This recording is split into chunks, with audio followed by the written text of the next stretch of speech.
Hello,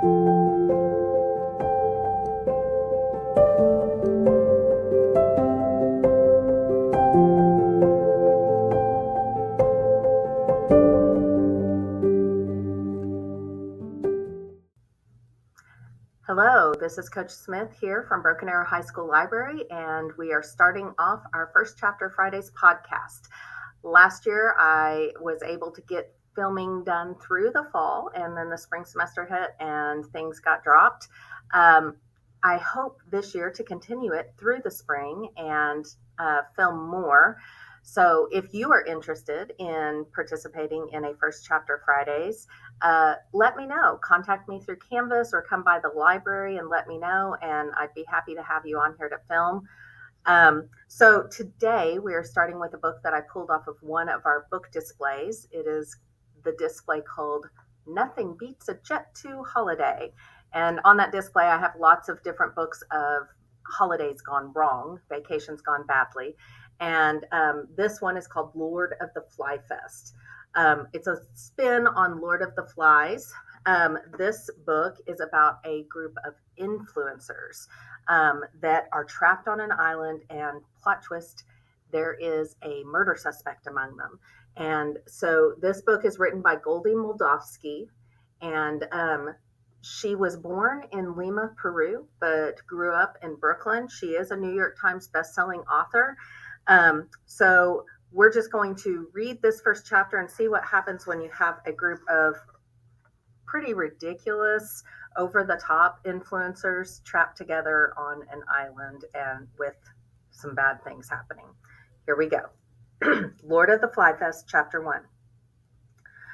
Rafi Francisco really stepped in it this time. She was lost and alone in the middle of a Caribbean jungle, wearing an ill-fitting shirt that clung to all her sweat-filled crevices.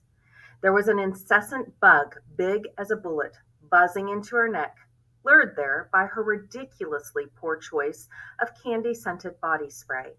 Her backpack seemed to be getting heavier and banged into her lower back with every step she took. She was thirsty and tired and scared, and this colossal mistake of a trip had cost her $2,000. AKA her life savings. Yes, Rafi Francisco had definitely stepped in it. But, like, literally. She knew the moment she did it, feeling her shoe slide forward on the sticky stuff. Rafi winced as she lifted up her foot to examine the damage. She didn't want to think of the kind of animal that could make such a massive mess. With her luck, it was still close by and watching her through the trees, ready to charge. 30 minutes on this island had already proven soul crushing. She scraped the bottom of her shoe across the base of the nearest tree trunk until most of the gunk was off. A few hours ago, Rafi had been on an air-conditioned plane eating her third bag of free chips. Now she was here, regretting her life choices. Instinctively, she took her phone out of her pocket, but then remembered there was no service here. There was something so silly about a phone in a jungle, like holding a bouquet of flowers in a blizzard, like things that belonged to two different worlds trying to coexist. And while Rafi had been here only a short while, a lot of things about this place felt off. Rafi had flown to the island of Exuma with a plane full of concert goers, and then they'd all subsequently boarded a ship that had taken them on a half-hour-long journey here. The island was big enough to take days to explore fully, but still small enough that Rafi couldn't find it on a map.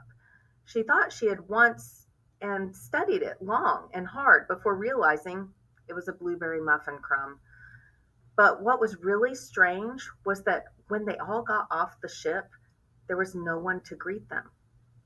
Not an organizer or owner or even a volunteer, which was how Rafi had ended up in the jungle, looking for anyone who could tell her where to find her luggage. 35 minutes in, and Rafi had the sinking feeling that she and everyone else here had been duped. But the biggest tell was the island itself. It looked nothing like it had in the promo video. FlyFest had gone from rumor to viral fact to the hottest ticket in town in a matter of days. But it really came alive in people's minds when the promo video dropped. Sandy beaches, jet skis, and supermodels, and, of course, there was the now legendary voiceover that played over the stunning imagery. Flyfest is a question, an answer, an enigma, a messiah, a sandal. It is all and it is nothing. It will push the limits of boundlessness into an endless quest to enlightened fulfillment you didn't even know you desired, but also never really longed for. It is air. It is foundation. It is sand. It is supermodels. It is the way the sun feels slipping through your fingers and the way water feels blowing out your nostrils. It is standing at the top of Mount Everest and discovering the lost city of El Dorado. It is the Loch Ness Monster. It is the moment right after Mount Vesuvius exploded, but right before the people of Pompeii turned to ash. It is the delicious mix of mental ecstasy and physical ecstasy and synthetic ecstasy. It is yachts, and it is fly.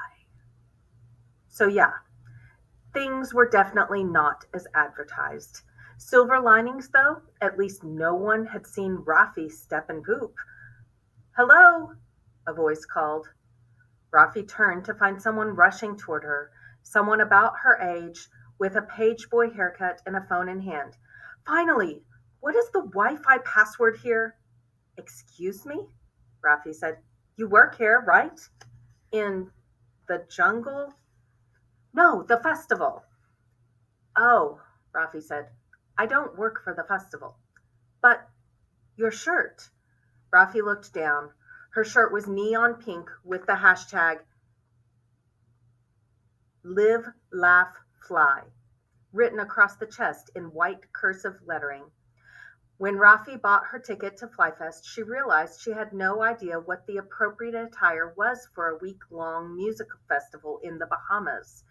Her wardrobe consisted mostly of comfortable sweatshirts in varying shades of gray and taupe.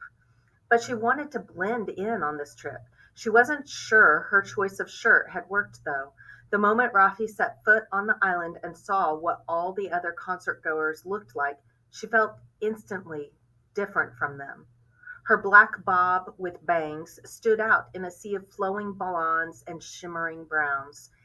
Even though they were in the tropics, everyone looked so manicured, not a wisp of hair blowing in the island breeze, while Rafi, in a rush to make it to the airport on time, hadn't put any product in her hair.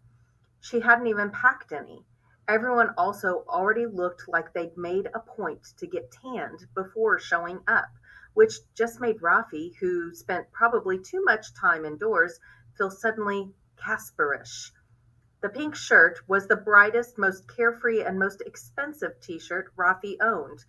When she saw it on the Flyfest website, she figured it'd be perfect, though now that she looked at it, she saw it for the generic thing it was, and couldn't be 100% certain that the word staff wasn't written on the back.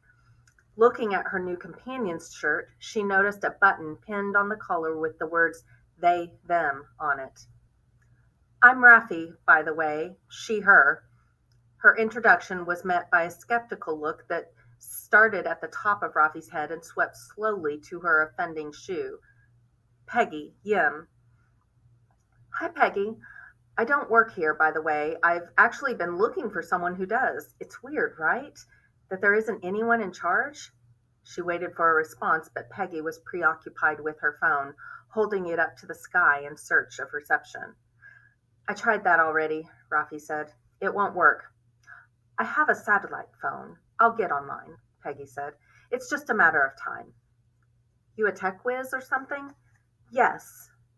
They offered nothing else, but Rafi liked the short answer, how assured Peggy was when they said it.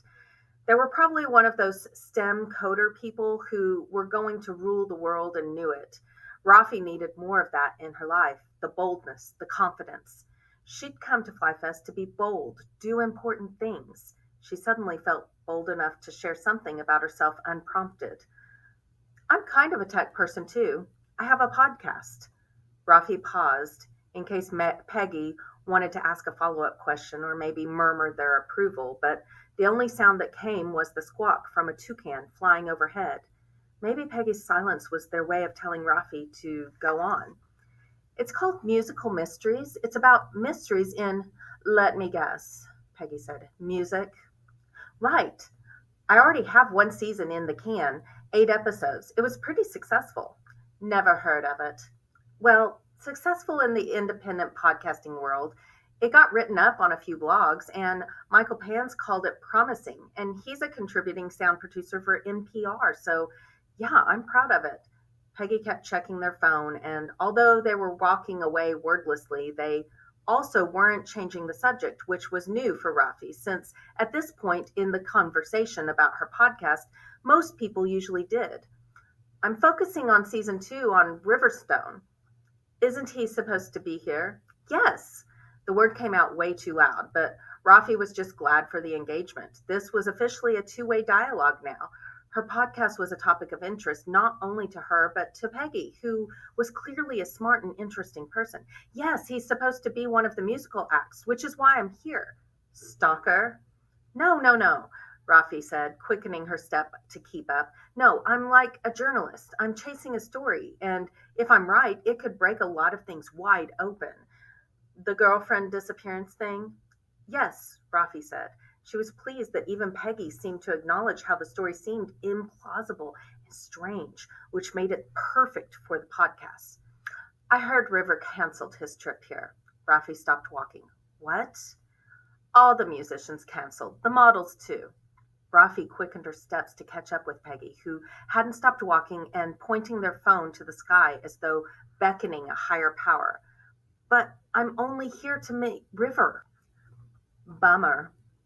Peggy's tone did not in any way convey that this was, in fact, a bummer. Maybe their arm was finally too tired, but Peggy put down their phone, letting it bounce against their hip as they leveled Rafi with a serious stare. There is no one affiliated with Flyfest anywhere on this island. You know what that means, right? Rafi shook her head. We're stuck here, Peggy said. It sounded too heavy, too bleak, and to counter that, Rafi's instinct was to chuckle. We're not stuck here. If the festival was really canceled, then someone would be around to come get them. A boat, surely.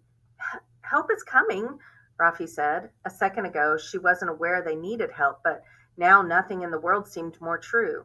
And yet Peggy did not look convinced. I just hope help gets here before all hell breaks loose. Another thing that made Rafi laugh, though the sound that came out of her throat was more like a toad choking on a fly. Come on, hell breaking loose? Everyone here seems pretty cool. I take it you haven't been to the seaport yet. And that is the end of chapter 1. So, Lord of the Flyfest is by Goldie Madofsky. If you are interested in reading more of this book, come by the library and check it out. And I look forward to seeing you in here. Have a great weekend.